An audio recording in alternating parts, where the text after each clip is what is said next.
All, thank y'all for being here. Hope you like the new auditorium, and we're excited. Soon you'll be able to see the brand new renovated library.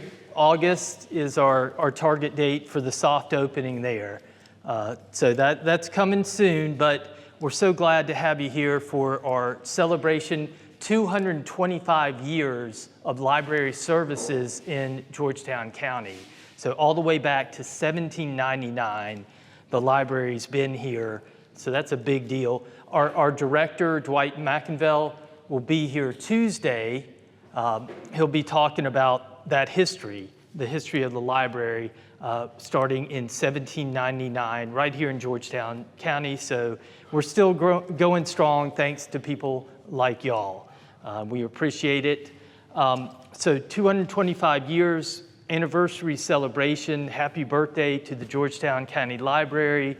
And I don't think we could have this series without Steve Williams, who's done.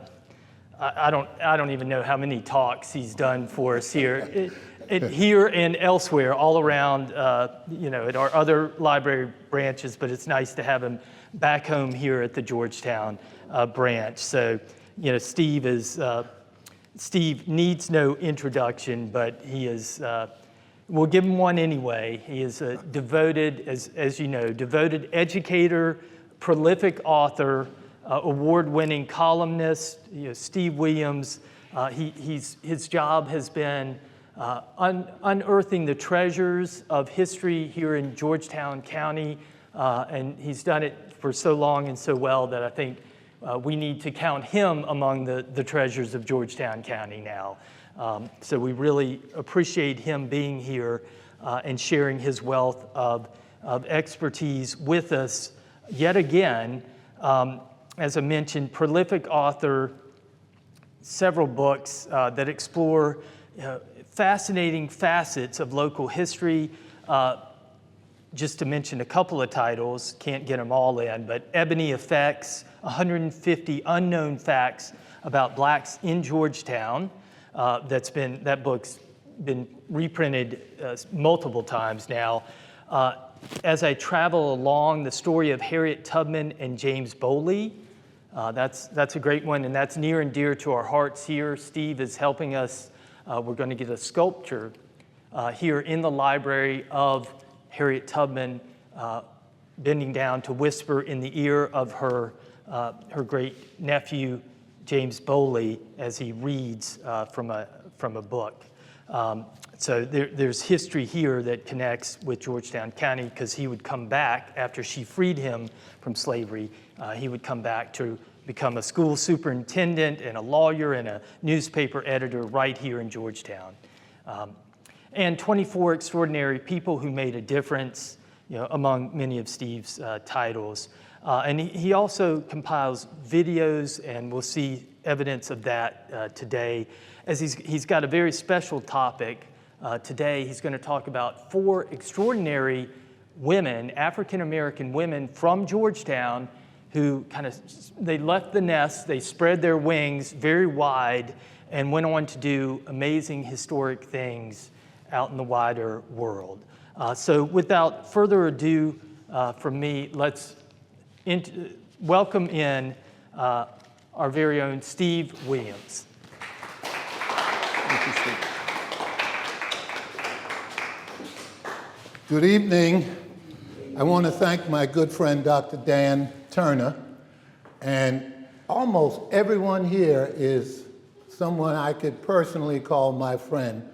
And words cannot express how happy I am that you took the time to come out. You didn't have to, but I really appreciate it. Now, there's a few things I have to tell you before we started. First thing I have to say to you is, you've heard the expression Murphy or Murphy's Law. Basically, Murphy's Law says anything that can go wrong will go wrong. Murphy was having a field day with me. I'm trying to tell you, over the last, now I don't wait till the last minute. I'm very meticulous when it comes to literary things or speaking, but with other things, I'm kind of, I'm just regular. May not wash the dishes when I'm supposed to, but I'll get to it tomorrow. But here's the thing. I'm very meticulous, those of you who know me, of details. And when I tell you I did not wait until the last minute to prepare for this, I've been working on this at least 3 weeks, probably a month. And everything was going smoothly until yesterday. I use for most of my videos a system called Mojave. And it crashed on me yesterday. I got up, I went to Walmart and bought another flash drive. And I got up at 5 o'clock. Guess what? At 1 o'clock, it crashed on me again after working all those hours. And so my mother taught me to say many, many, many years ago, how does it go? When something like a river attendeth my way, when sea billows roll, thou hast taught me to say what?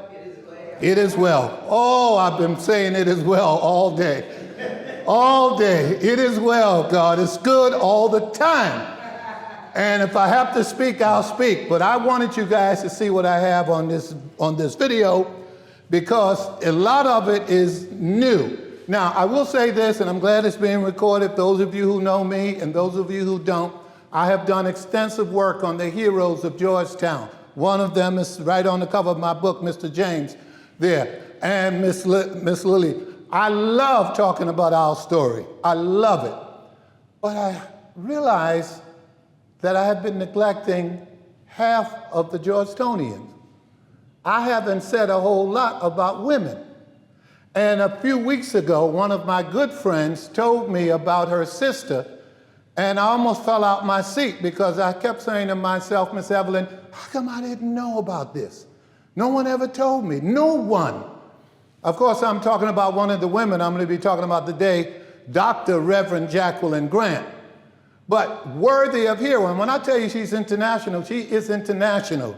She is the standard bearer for a new movement. So I had a lot of videos. I'm talking about 300, 400, at least 200 or 300 images, okay? Reverend Bryant, not just images, but music and all of that. It takes a while to put this together. You know, when you're young, you just get out to bed and, you're okay. When you get older, it takes a little longer to get it together. Got to have that war paint on. So it takes me a while. I'm slow, but that's all right. All right. Here's what we're going to do. I'm sorry, Dan. Oh, no, you can just hit that and, reset it. Just hit the... Okay. Yeah. The 4 videos, clips are very short. I think they're about 7 or 8 minutes apiece. There'll be some time for Q&A afterwards.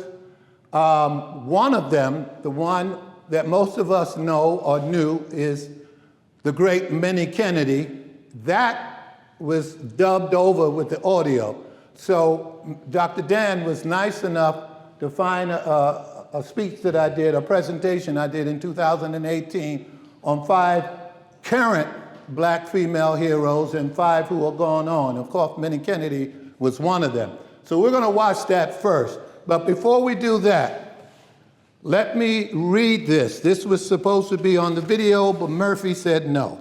So I'm going to read it to you. On this, the 225th anniversary of Georgetown's library, I am truly happy to be a part of it, but it is clear to me that access to a library in the 1800s was not the experience of blacks in Georgetown, simply because by law, we were illiterate. However, there were a few blacks, mostly free blacks. As a matter of fact, when Dwight, y'all know Dwight, right?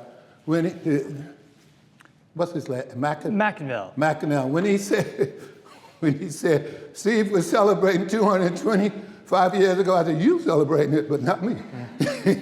Oh no. It was was illegal for us to read and write, and anyone to try to teach us. But a few of us, free blacks mostly, people like Joseph Haynes Rainey, parents who was either self-taught or learned at an early age, taught Joseph Haynes Rainey, arguably the greatest leader that Georgetown has ever known. Now, some people won't agree with me, but I think he's done more for Georgetown than anybody else. I think so. You may not agree with me. All right? And by the way, we're going to be acknowledging him on next Friday, the 21st, at Rainey Park. There is a plaque that's being presented there, and I'm on that program as well. I can talk about Rainey until Jesus' return, because he's bigger than any political party. He's bigger than any town. He's bigger than any color for what he's done for not just us, Asians, Native Americans, even former Confederates. Rainey was a hero, all right? Don't sleep on him. But being illiterate, which basically means you cannot read or write, should never be mistaken for being ignorant. History reveals that many enslaved people who never learned to read or write were far, far from ignorant. Men like Robert Smalls of Charleston, Philip Washington of Sandy Island, and women like Harriet Tubman, by all accounts, were highly intelligent when given the opportunity. They proved this to be very resourceful and resilient. It's instructive to know that ignorance does not stop people from accomplishing things. Booker T. Washington, he didn't know his father. He didn't even know his name. But that didn't stop him from establishing Tuskegee College and now University. Despite centuries of darkness thrusted upon them, Georgetown must be duly noted for being city of first. Now, and I want you guys to get this. Joseph Haynes Rainey was the first black elected to the United States Congress. You know that. James Alfred Bowley was the first person rescued on Harriet Tubman's famed Underground Railroad, and she rescued hundreds, all right? There's something about being the first. William Albert Sinclair was among the first blacks to attend the University of South Carolina in 1873.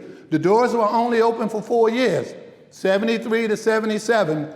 When the Union Army left, as my late father would say, all hell broke loose there. And so Sinclair and everybody else had to leave. Thank God they went to either Claflin or Howard. By the way, Sinclair didn't write one. He got 4 degrees, a doctorate degree and just so many degrees. So he's from Georgetown, all right? He was born in 1858, all right? He literally helped open the doors, and he started in 1909.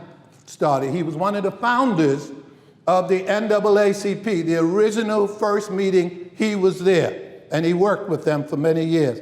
Augustus T. Carr was the first pastor of Bethel AME, which became not only the first black sanctuary of Georgetown, but the first organization of any kind owned and controlled by blacks in Georgetown. Lastly, 9 black men, including Augusta Carr, Edward Rainey, and Edward Rue, the first pastor of Bethesda, were the first people who founded a school for black people and literally built it in 1866. It did not change its name until it changed in 1869 to Howard. Everybody knows Howard, but it first was started by 9 black men, and they were all free. Edward Rainey was Joseph Haynes Rainey's father, all right? But what about women, you say? Because I discovered that I have very little that I've said about women. The truth of the matter is that women in general, and black women in particular, were legally and illegally held back pursuing their dreams. Listen, y'all. After emancipation, unlike black men, they could not vote, they could not own property, they could not attend some schools, and they could not shepherd many churches and denominations. Some of them still can't. Don't you go up in that pulpit. All right? If black men were considered second-class citizens, then what class are we historically to say black women? Third, fourth, you decide. Even when a black woman, and I'm thinking about my mother now, Even when a black woman had earned her rights, there were few opportunities for them to utilize them. Even when they could afford to go to college, which was not easy in the Jim Crow, all right? Their wages were lower, their opportunities were limited, and their chances for upward mobility were stunted by the impenetrable proverbial glass ceiling. Some of y'all know this is true. The most the average black woman in Georgetown could hope for was to marry a good provider and together climb the shaky ladder of upward mobility into so-called middle class. After graduating high school, there were few, I say few, opportunities for black women.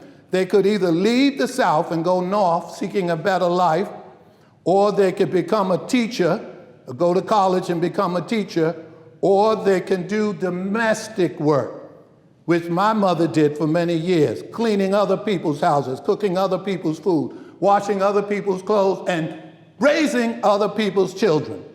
There's nothing wrong with that. But women, like anybody else, are God-given, and God said you're the head, not the foot. And whatever you do in my name, I'll go. And so your heights are unlimited unless society restricts it. All right? But today I want to introduce to you 4 women from Georgetown who literally beat the odds, broke through their proverbial glass ceiling. They were born ordinary people under subordinary conditions, but somehow, and I don't know how they did it, they rose to extraordinary heights. And this, the 225th anniversary of this library, these women made the best of Georgetown library system, all right? I am thrilled to bring them to you today because I believe that success is less about what you achieve and more about what you overcome. Each one of these women reminds me of the great James Weldon Johnson when he said, "Stony the road we trod, bitter the chastening rod, felt in the days when hope unborn was died. Yet with a steady beat, have not our weary feet come to a place from which our foremothers sighed." Georgetown has some great women that came through here. I wish I knew about Dr. Grant a while ago, because I would have had her in at least 2 or 3 of my books. All right? I'm giving credit where credit is overdue. We're going to look at Minnie. I'm sure some of you know about it, but I did a video with my good friend Darrell Thomas about 8 or 9 years ago, and I'm so proud of it. Minnie was a good friend of my dad. He actually preached at her mother's funeral. So let's do that, Dan. Can we? All right.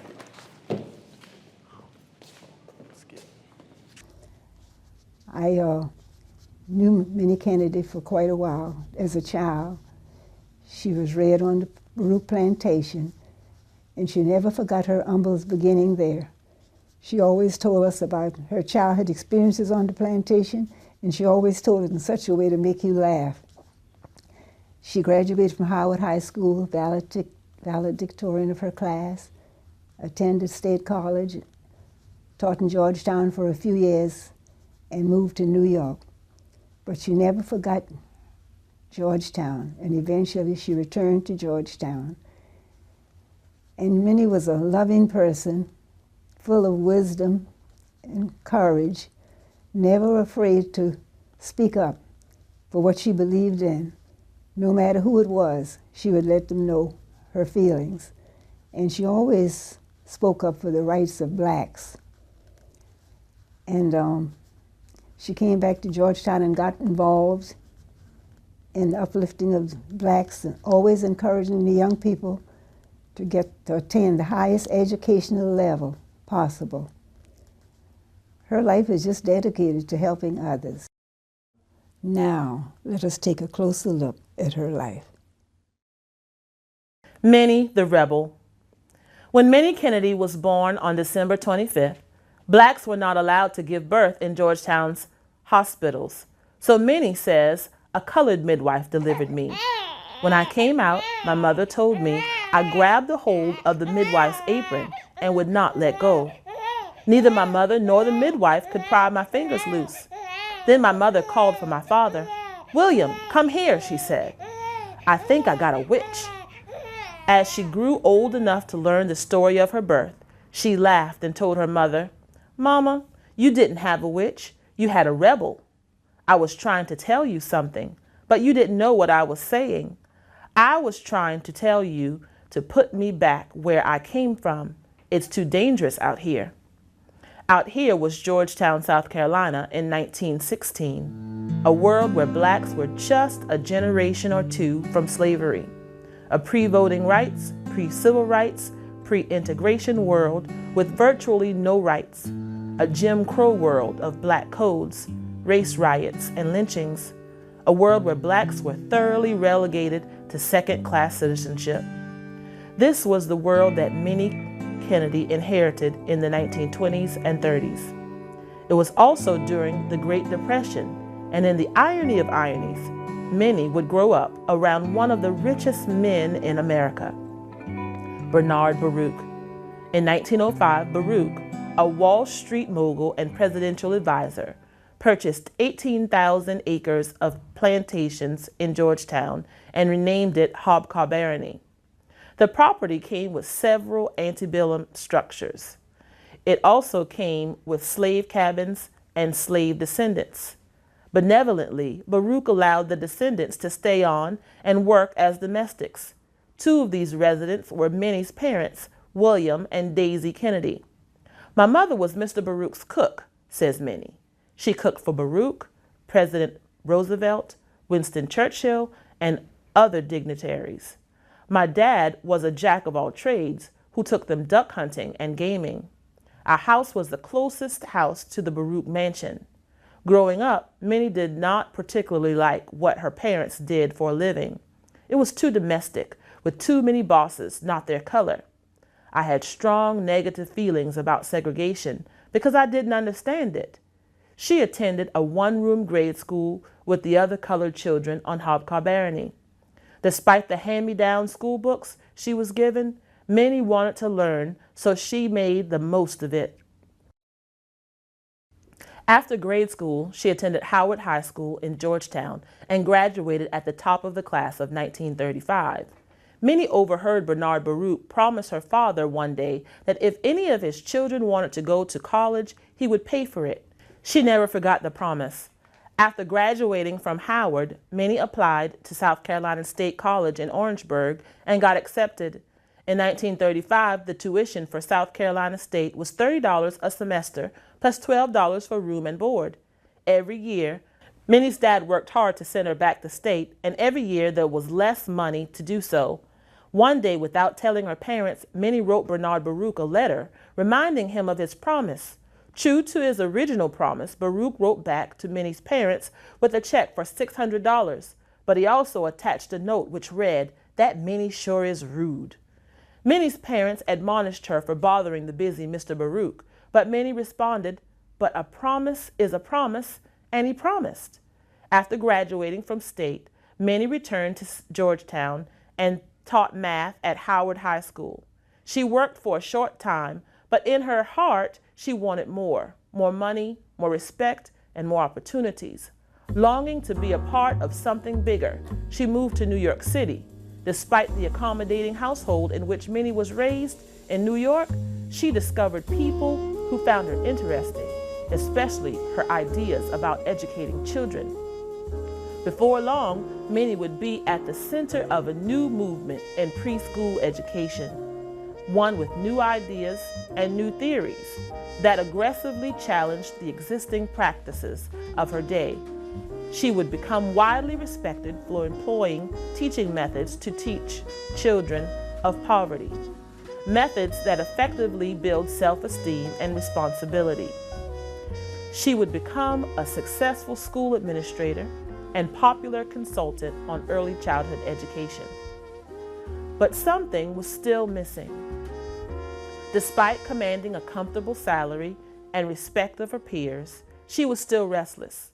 She did not know what it was until the day she stood at the Lincoln Mall in Washington and heard Dr. Martin Luther King deliver his "I Have a Dream" speech. I have a dream today. Minnie says, when I heard that speech, it was the first time I really felt free. The speech challenged her forever and empowered her to become a part of something bigger. After King's admonishment to work together, pray together, struggle together, stand up for freedom together, and if necessary, go to jail together, Minnie knew what her new mission in life was to be. She joined the Congress of Racial Equality, CORE's Freedom Riders, and traveled throughout the South calling attention to the problems of segregation, with southern states requiring voters to pass biased exams or answer obtuse questions like, how many bubbles are there in a bar of soap? Before they could vote, many attempted to dismantle the black codes which blocked African Americans and poor whites from voting. She spent her summers helping disenfranchised voters in the Deep South and vividly recalls how one of her students, an 80-year-old black man in Louisiana, came walking down a dusty road with a walking cane. The sun was out and it was very hot. He walked right up to Minnie and said, "Darling, I hear that you teach people how to read enough to pass the test. I want you to teach me to read that Constitution so I can vote before I die." Realizing the sense of urgency, Minnie taught him what he needed to know about the state's Constitution. He was a quick learner, says Minnie, who later learned the 80-year-old man passed the test and voted for the first time in his life. Despite gaining their hard-earned rights after the Civil War with their blood, sweat, and tears, African Americans watched as Jim Crow, black codes, and the KKK methodically took them away. Thanks to Minnie Kennedy and people like her, people whose spirits were larger than their circumstances, we now have them back.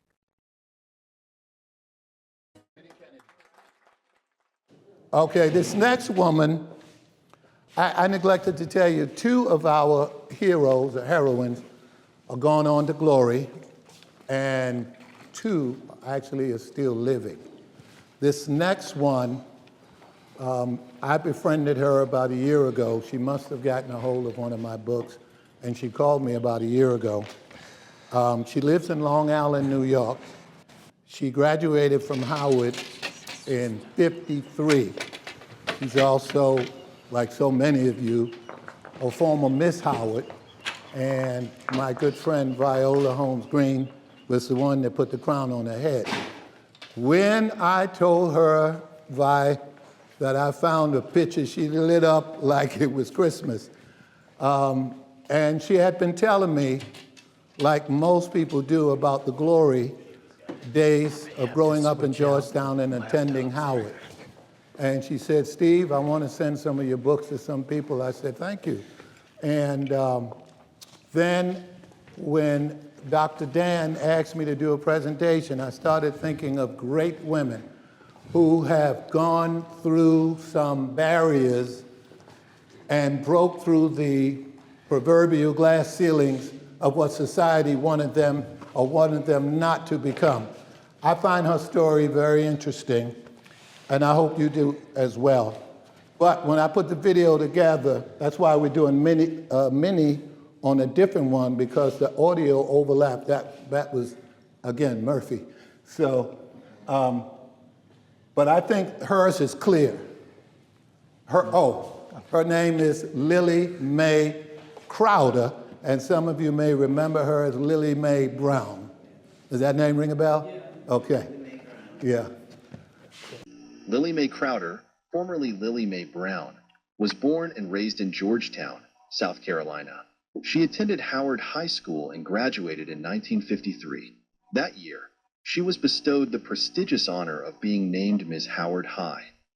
A brilliant student, Lily was awarded a scholarship to attend a college of her choice. She chose South Carolina State College in Orangeburg. But before she could attend, Lily's scholarship was taken away. Why? Lily wanted to pursue a career in a field that no one thought she should enter, including her teachers and father. They meant well but feared that, as a woman, Lily would be better suited to majoring in some other field of study. They tried talking her out of going into this field, but she would not be deterred. In 1953, Lily Mae Brown wanted to pursue a career in architectural engineering and become an architect. Despite losing her scholarship, Lily was determined to attend college, which was no easy accomplishment for blacks in the 1950s. To earn the money for her daughter's tuition to state, Lily's mom moved to New York City and worked 2 jobs. After entering college, Lily continued to face gender discrimination. One of her professors didn't believe a woman should be in architecture, which motivated Lily to work even harder. 4 years later, Lily Mae Brown graduated with a degree in architectural engineering. Armed with this degree, Lily was one of the few black women in a mostly white architecture field. Making matters worse for her, she lived in the segregated South. Not only did she face few opportunities to practice her trade in a racially segregated society, but she also faced gender discrimination and sexism.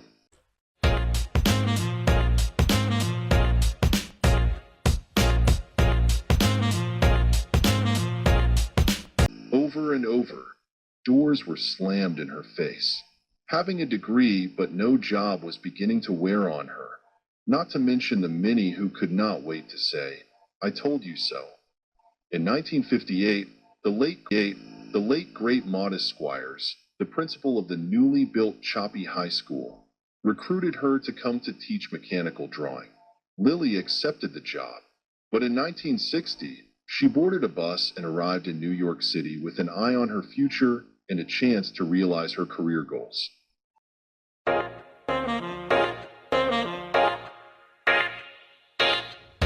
Failure was not an option, says Lily. I remember telling myself that I absolutely will not fail, because if I failed, I would have failed my parents. In New York City, Lily found opportunities not afforded her in the South. Soon, she would find work as a junior engineer and chief draftsman. Later, she worked as part of a team helping to modernize and design schools for the New York City Board of Education. Lily Mae Brown of Georgetown, South Carolina, was one of only 2 women to ever receive a degree in industrial engineering from South Carolina State College, and the only one to practice her trade, helping to design several New York City schools.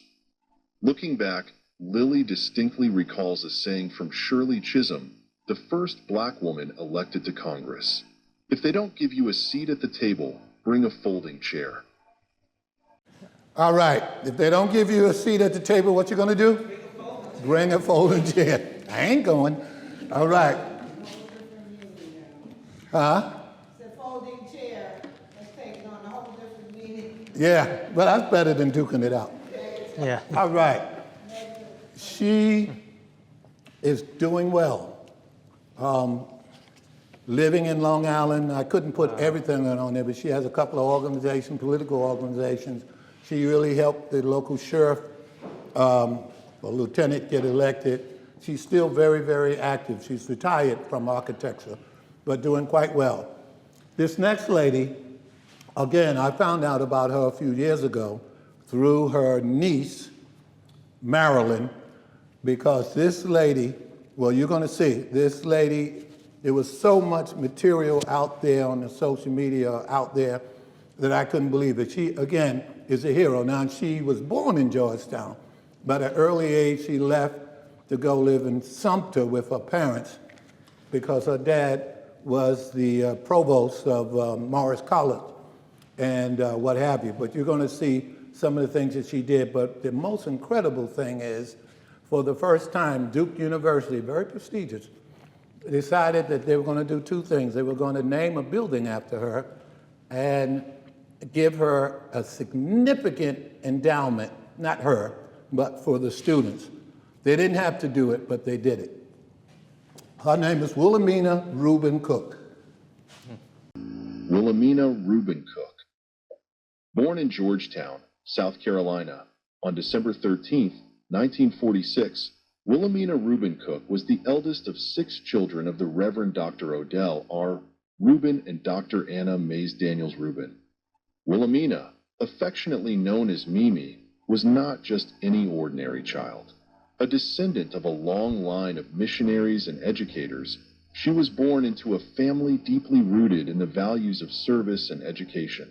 Her father, the esteemed president of Morris College in Sumter, and her mother, a respected professor, instilled in her a love for learning and a passion for making a difference. Wilhelmina Reuben Cook attended public schools in Sumter, South Carolina, and later graduated from the prestigious Mather School a Christian boarding school in Beaufort, South Carolina. Wilhelmina's journey was not without its share of challenges. Growing up in a racially segregated society, she was confronted with barriers that were meant to limit her potential. But Wilhelmina, like many other Black individuals of her time, refused to be defined by these obstacles. Instead, she saw them as opportunities to prove her worth and excel. Having received one of the finest educations that anyone could have, Wilhelmina was born at a time when her hard work and dedication to excellence could benefit her the most. During the tumultuous civil rights movement in the 1950s and 60s, there were civil rights protests all over the country, and she completely became a part of them. Soon, her dedication began producing the fruits of her labor.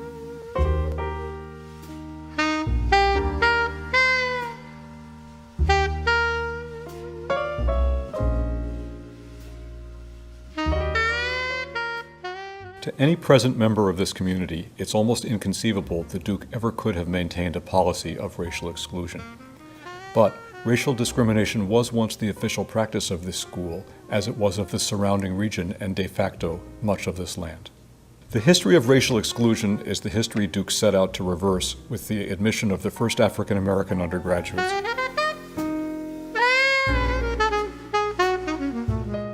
My grandmother brought me because my mother had just had twins the week before. And I'd always assumed my mother would take me to college. That did not happen. My grandmother did. She says, I've talked to the women in the dorm and they will take care of you. The only other things that we had to hold on to were the people who worked. Wow. And they were so happy to see us. You know, the smiles on the faces of the people who worked in the cafeteria or who maintained the dormitories, the women who worked as receptionists and would sit and talk to us. Those were the go-to people for us. A part of it was the sense that this was an obligation, that we were opening the doors. This was my part of the civil rights movement. We can make the American dream a reality. Everybody must work. Students must work. Faculty members must work. Negroes must work. White people must work. Everybody must get involved in this struggle to get rid of a system that can destroy and is destroying the soul of our nation. Expectation was you couldn't do it, and so people were surprised when you could. Our Negro, right? Yeah. But there were people who believed in us and pushed us and said we could do. Absolutely. And a Woodrow Wilson scholar, she graduated with distinction, earning admission into Phi Beta Kappa, and set off for the University of Michigan, where she received her law degree in 1973. She went on to inspire countless students as a professor, senior administrator, and provost at Syracuse University, Georgetown University, and the University of the District of Columbia. Throughout her life, Professor Reuben Cook remained committed to Duke. She served 2 terms on the Board of Trustees and was a longtime trustee of the Duke Endowment, and she earned the Duke Distinguished Alumni Award in 2011. Wilhelmina Reuben Cook is a singular figure in Duke history. Her contributions reflect our commitment to excellence, inclusion, and personal courage. With today's announcement, her considerable legacy will forever be a part of our campus.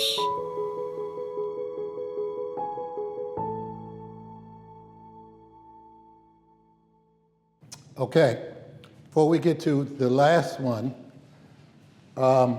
as Dr. Dan said, Dwight, who is just a great human being as far as I'm concerned, has given us the okay to have a dedication for, I don't know whether it's going to be a bust, a statue, or something out there for Dr. Cook. Oh, well. She's an unsung hero as far as I'm concerned. There's so many great people from Georgetown. who were then and still doing it. But I like the fact, because I was one of the few people during the year of integration, Winyah, and I remember my father talking to some of the deacons in my church, and some of the other people said, when you go there, we're going to try to smooth it out for you so there shouldn't be any issues. Now, there's some people obviously are not going to be comfortable, but that's none of your spiritual business. You just go there to learn, and if you do that, then I'm happy. So the transition, I'm talking the late 60s now, or early 70s, there were people helping along the way. I like the fact, James, Evelyn, that her mother said, I'll talk to the people in the cafeteria, and they're going to look after you. That's what we do. We help each other. Some of us. There's some politicians, but I ain't going there. All right. All right.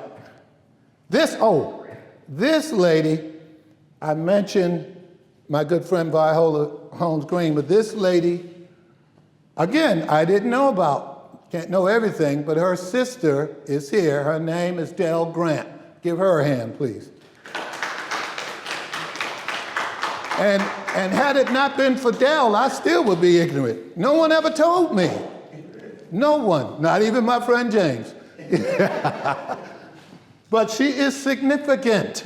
You hear me? All right. Jacqueline Grant. Jacqueline Grant was born December 19, 1948, in Georgetown, South Carolina. She was one of 9 children born to Reverend Joseph J. Grant, a pastor, and Lily Mae Grant, a cosmetologist. Jackie grew up interested in religion, attending Catholic school at a young age and graduating from Howard High School in 1966. She's also a graduate of Bennett College, Turner Theological Seminary at the Interdenominational Theological Center, and Union Theological Seminary.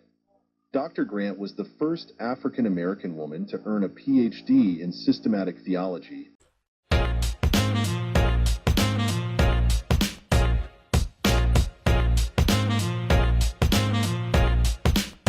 Holding honorary doctorate degrees from Turner Theological Seminary, Payne Theological Seminary, Chicago Theological Seminary, and Bennett College. Reverend Grant was ordained by the African Methodist Episcopal Church in 1974. The late 1960s and the 1970s saw a radical shift in black political thought, represented in the Black Power movement, the Black Panther Party, and the Black Arts movement. In the wake of Dr. King's death, the quest for civil rights became radicalized, and the black church was no exception. By patriarchy, by sexism. I think one of the most interesting and important aspects of African American churches is that the majority of people who are in the pews are women. The success of those institutions has rested on the labors of black women. They saw themselves as departing from Black liberation theology in order to take seriously the experiences of Black women. These women are using womanist theology as a way to raise up these concerns about the lack of recognition of the power and importance of Black women in those institutions. Jacqueline Grant, who was one of the students of James Cone, became one of the founders of womanist theology. She established the women's study of religion at Harvard University and worked in the field of Christology with a very specific focus on the experiences of Black women and set the foundation for the field. These righteous women of God were in pursuit of an interpretation of the Bible that reflected the realities of their existence, indeed the full range of their humanity. Interweaving a feminist worldview with Black power and the Word of God to form a womanist theology, these Black women shaped a Christianity they could truly call their own. I had 4 founders. She's one of the main ones. This is one of them. This is another. And the last one is Kelly. This is the third. So there were 4 who founded this womanist movement. And worldwide now. Oh, because I wanted to add theology, which, if you don't know, is the study of God. And when Alice Walker made her description, she was talking about things that gave Black women agency, defined us. But when Katie Cannon, Jacqueline Grant, and Dolores Williams were in school under the guise of Reverend Dr. James Cone, who was known for liberation theology, they pointed out the fact that although we're talking about God, it was though Black women were invisible, as though we were left out. We were not part of the discourse or the conversation. Yet I've had to tell people that, if Black women left church, church would be closed. If Black women didn't head things up, it would not happen. And one of the statements you made about people not knowing what it is, when I opened my class, and I've been teaching womanist theology since 2016 at ETS, but I think I've always been a womanist theologian. I have them go out and find 20 people, 20 Black women, and all they have to do is ask them, have you ever heard of womanist theology? And if you have, what is it?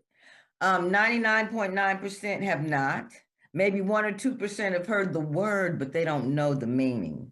And it is the theology, the lens of God for Black women, by Black women, about Black women. Who can better describe us than us? And we're not monolithic, so we're not the media's idea of who we are.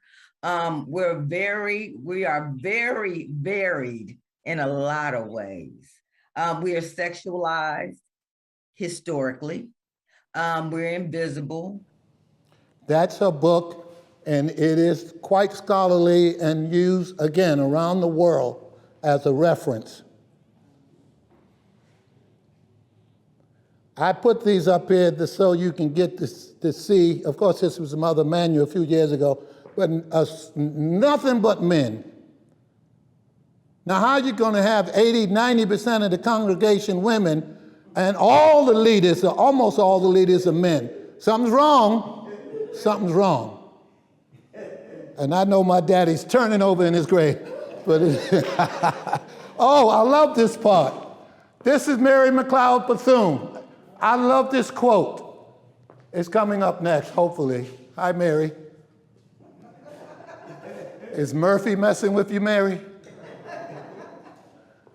The late, great Mary McLeod Bethune was once asked sarcastically by a white train conductor.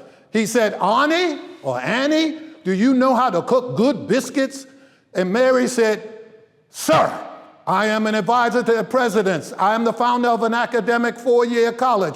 I am a nationally known leader of women, and I'm the founder of the National Council of Women. And yes, I cook good biscuits. Black women. There you go. General, don't let anybody bring you down. Must be empowered to speak. This is her.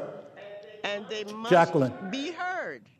I'm a woman who speaks in a voice, and I must be heard. At times I can be quite difficult. How about no man's word? We believe in freedom, and I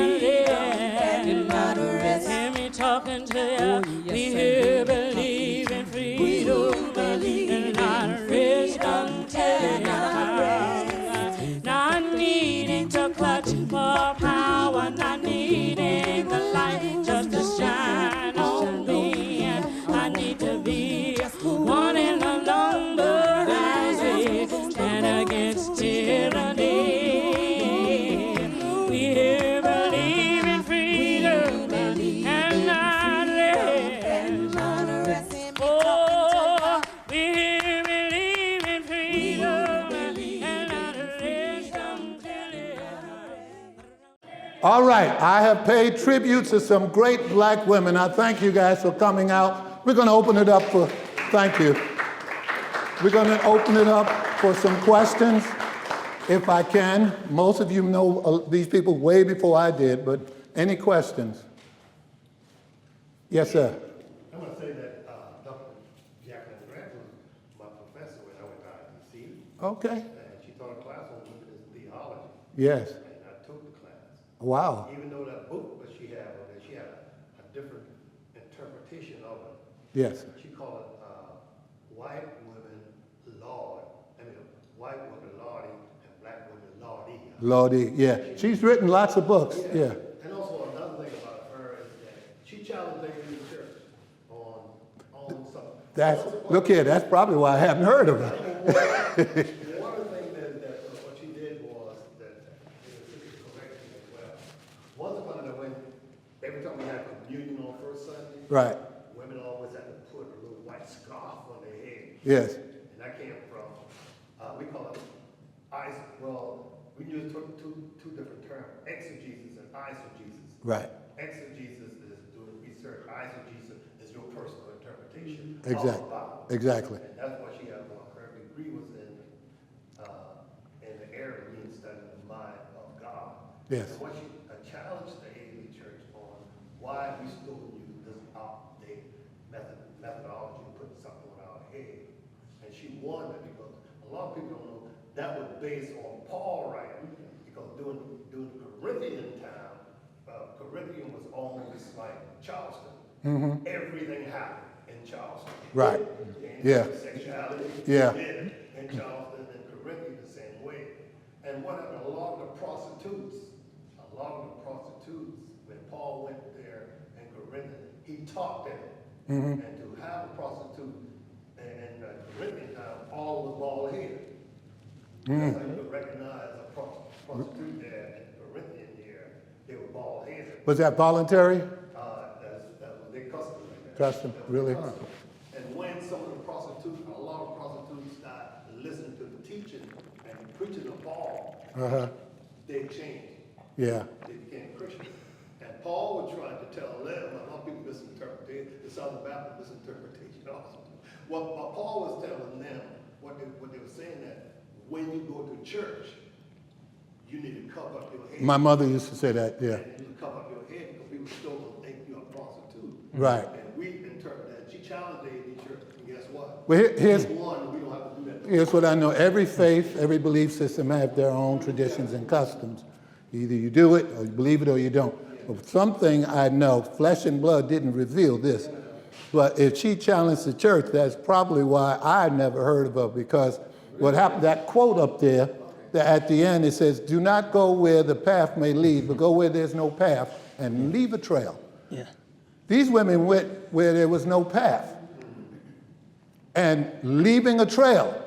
Now, I don't have to agree in everything, but I like people who are pioneers. Each one of these women were pioneers. You want to be an architect in 1953? Go for it. You want to go to Duke? Go for it. You want to be a bishop, female bishop? Go for it. Well, it says here in the scriptures, you're a woman. What?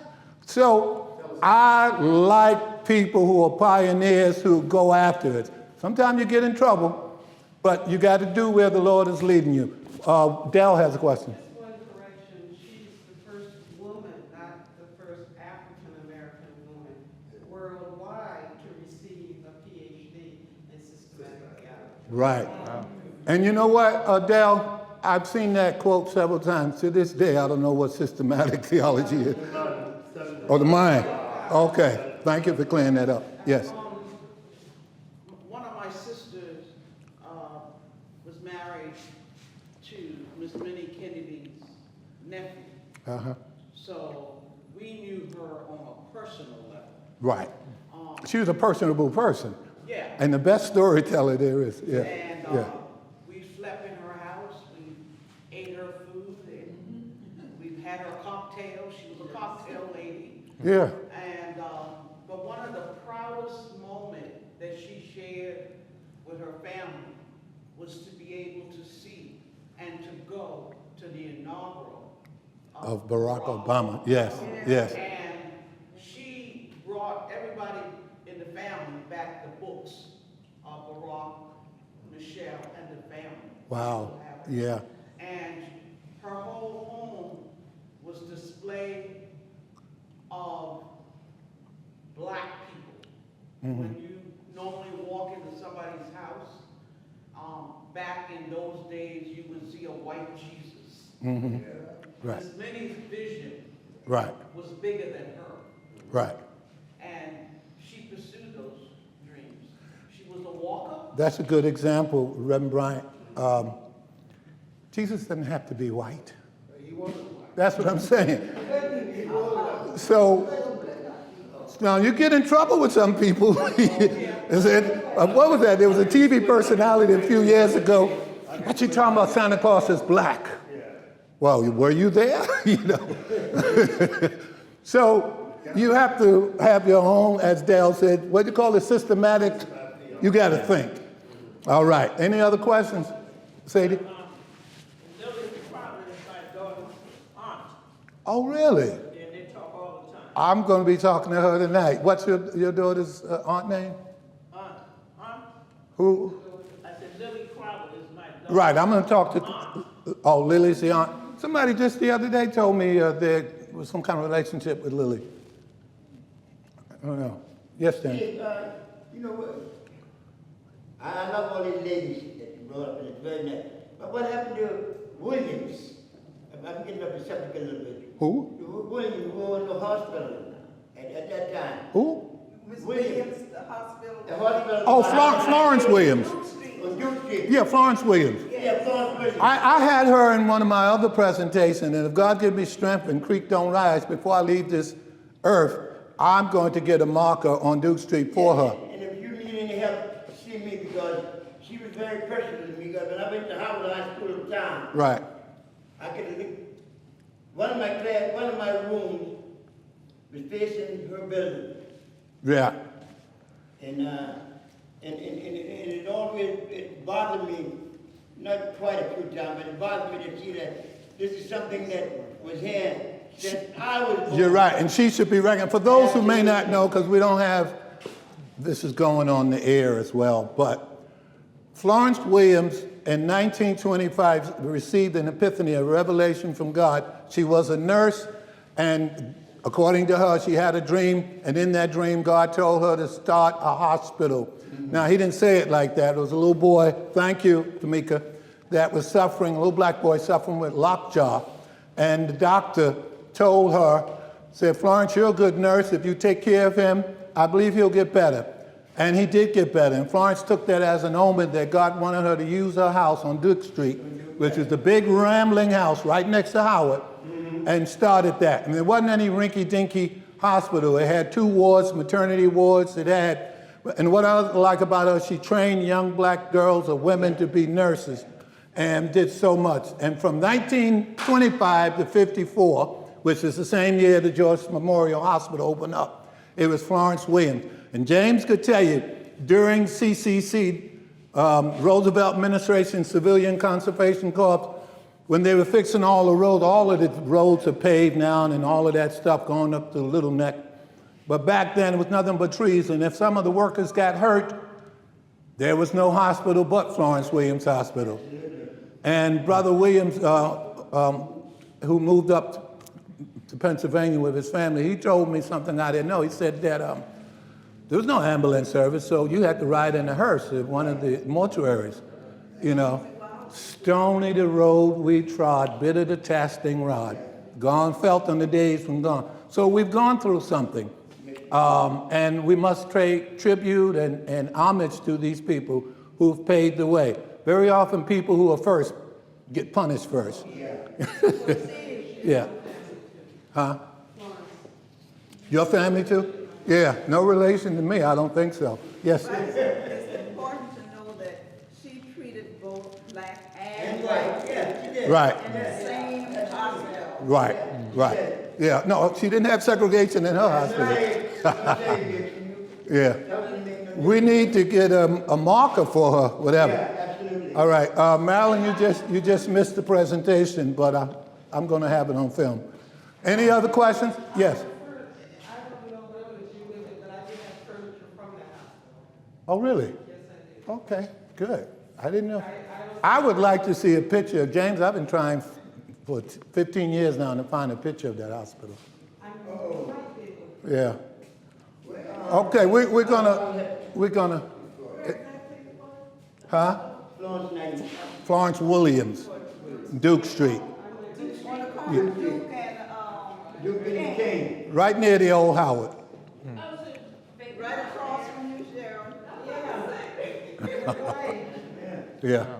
Are we good? Are we good? Yes. Dan?